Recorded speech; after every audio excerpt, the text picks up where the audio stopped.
רוץ. יופי. זאתי המכונה. שמעון, תהיה איתנו רגע, אחי, שתקבל את ההסבר. מכל מים נקי. פה פותחים, נכנס המים. נקי. בסדר? המכל ניתן לשלוף אותו, למלות אותו גם בברז, איפה שאתה רוצה, בכל מקום. מחזירים אותו למקום. זה מכל מים מלוכלכים. גם שולפים אותו לבחוץ, אותו דבר, מרוקנים באסלה, בכיור, איפה שאתם רוצים, בסדר? זה החלונית גובה מים? כן, אתה רואה את המים, אתה רואה את המלוכלכים. פה, מפה מרוקנים את זה, פותחים את זה, את הפקק הזה, ומרוקנים, מחזירים את הפקק למקום, שמים את זה בחזרה. נברשות, מגב, תמיד שיהיה נקי. זה ההדלקה שלו, פאנל ההדלקה. לוחצים און, אתה רואה פה תמת סוללה. בסדר? כפתור הפעלה ראשון דשן שואב.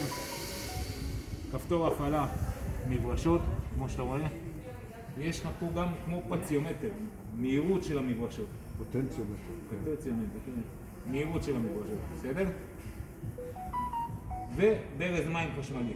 ברגע שלחצת פה, מתחיל לעבוד המים. להוריד מים, בסדר? אנחנו רוצים לעבוד, זה עבודה כזאת, מורידים אותו, יש פה מגנט שמחזיק את כל הראש הזה. מורידים אותו, מברשת, מים, ומתחילים.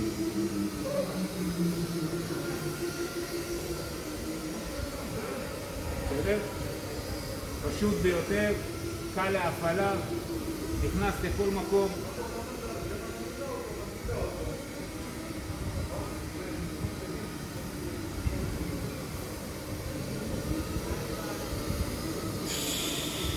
בבית, אה? כמו. אתה מבין איך אתה משחק איתה? באיזה טוב. איך שבא לך, כמה שבא לך. סיימת לעבוד, מברשת, שואל, ברז מים, סוגר. מוריד אותה. מניח אותה איפה שבא לך בצורה כזאת. פה, טעינה נכנסת. שקע טעינה כמו של אופניים.